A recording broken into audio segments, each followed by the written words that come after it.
The reality is, even without COVID, we don't see our friends and family as often as we'd like to. And the beauty of mobile and social games is they facilitate that. You can have it in little fun chunks. Tremendous growth for mobile games during the pandemic. It's become the biggest part of the industry by far. We've got $33.6 billion worth of deals. Why are mobile games so strong? I think it's fundamentally accelerated some trends that were already happening. And that's even more pronounced with younger generations. So 40% of millennials and Gen Zs listed playing video games in their top 3 entertainment activities. So I think that says something about how player expectations and entertainment expectations are changing very quickly in our industry. So yes, COVID accelerated those trends, and the growth we saw was fantastic in 2020.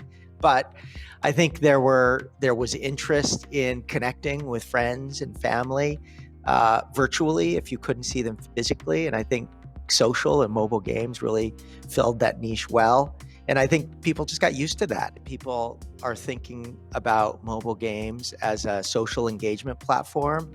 And, some of the most famously successful games during COVID were games like, Fortnite, Among Us, Call of Duty Warzone, very, very social games.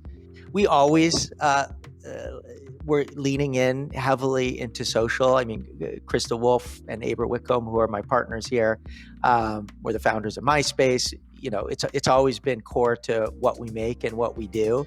But I think we're going to be leaning into it even more since we've seen these COVID trends. The reality is, even without COVID, we don't see our friends and family as often as we'd like to. And the beauty of mobile and social games is they facilitate that. You can have it in little fun chunks. And we're seeing that in the numbers. Mobile games are what people are turning to at home during the pandemic, even though they're not commuting anymore. Right? They're not going places to work where they would have to use only mobile. So given the choice at home where they have PCs and they have consoles, they're choosing to play mobile first. 100%. Initially, mobile games, the theory was you have your mobile device with you wherever you go. You can play it in bite-sized chunks, whether you're, in line at the grocery store or taking a break from your homework.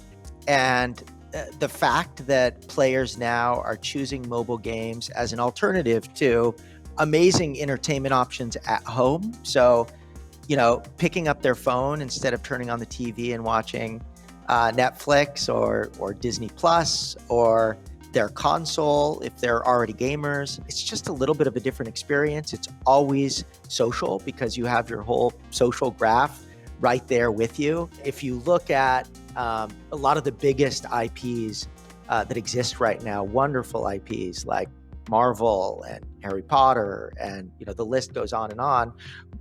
Star Wars, which I'm a gigantic Star Wars fan.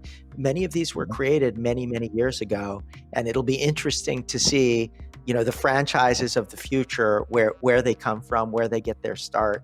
And with the number of players of mobile games and video games generally right now, I wouldn't be surprised if more and more IPs start coming out of interactive entertainment experiences and not traditional.